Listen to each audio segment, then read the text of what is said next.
Hi there everybody.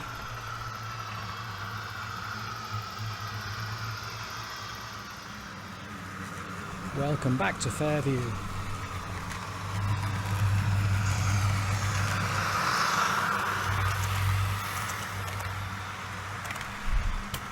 I don't have very much to show you this month. The couple of projects I've been working on have been quite time consuming.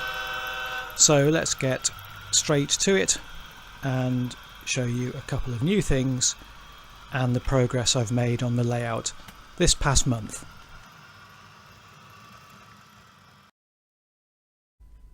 So we'll start off this month by having a look at some recent purchases. First of all, we have another Intermountain ES44 DC number 7621. I bought one of these a couple of months ago and I was so pleased with it that I was really glad to find another one on eBay. This is a non-sound model, but it's going to be permanently consisted with the other Intermountain unit I've got, so I'm quite happy for it to be silent. I haven't really done much with it yet, haven't run it in, but it looks really sharp like the other one does, and that's going to make a great consist. Then as I just move the train through, I picked up an Athearn Genesis DM&E Trinity hopper. Apart from having some really lovely etched grill detail on the top of the hopper there, this is the first model I've found, in terms of cars at least, which has the rolling bearer caps down on the axles. You wouldn't be able to see it, I don't think. So yeah, that's a nice model. And then best of all, I was lucky enough to get a pair of BLMA reefers, these refrigerated units, and the detail on these BLMA models is just fantastic. From the refrigeration units on the front end of the wagons, all the different climbing apparatus, the ladders, the stirrups, whatever they're called, there's extra detail front and back where you've kind of got the brake release levers and things, but these are just really nice models. And yeah, that's my new acquisitions. Got to be weathered, got to check them over, the loco's got to be running, but super, really pleased.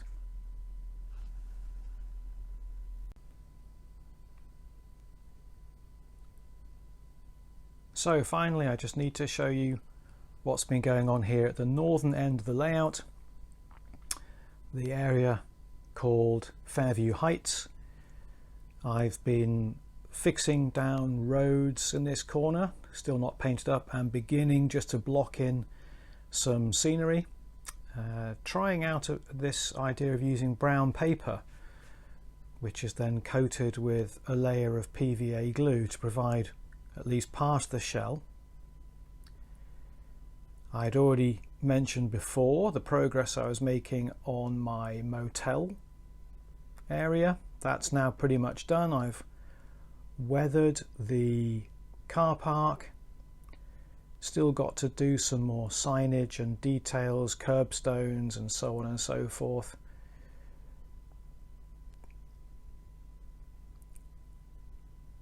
But the pièce de la résistance for this month,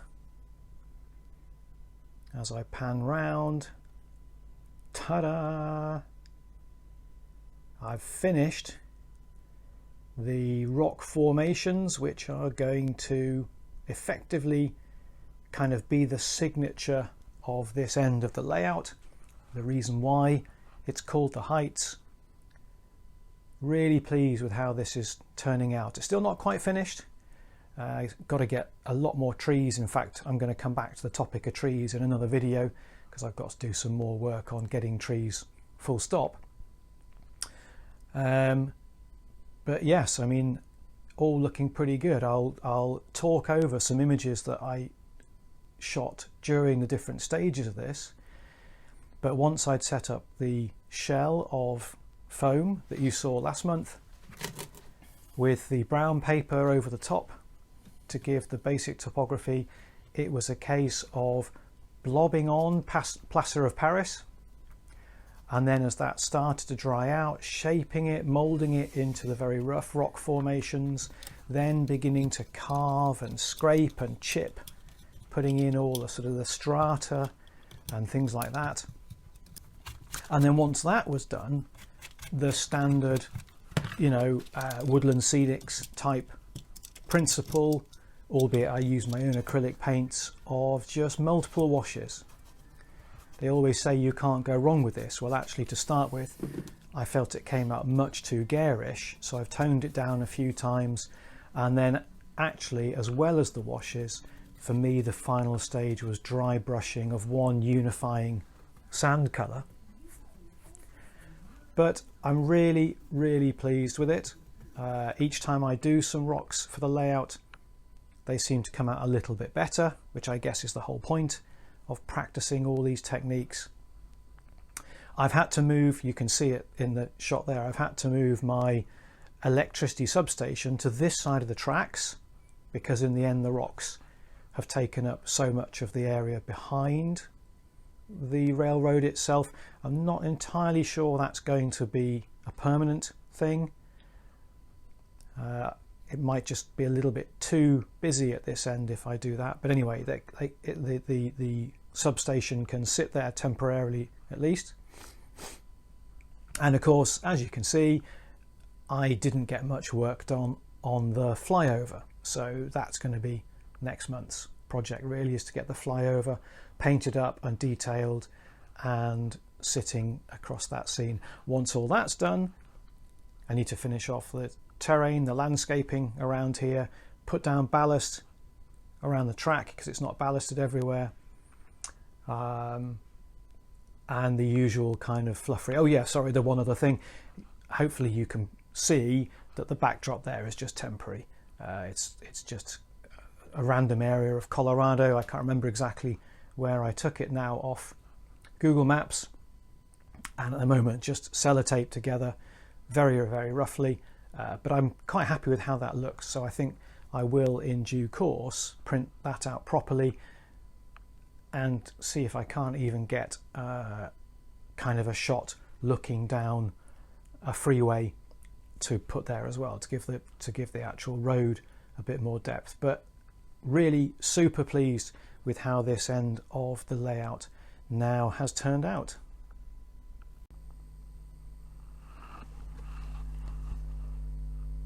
So that's it for my layout update for May 2021. I hope you've enjoyed it. If you're new to my videos, please do like and subscribe. I've been so pleased to have lots of new subscribers again in this last month or so. So I really hope you enjoy what I'm sharing with you. As always, stay safe and enjoy your model railroading hobby. See you all again soon.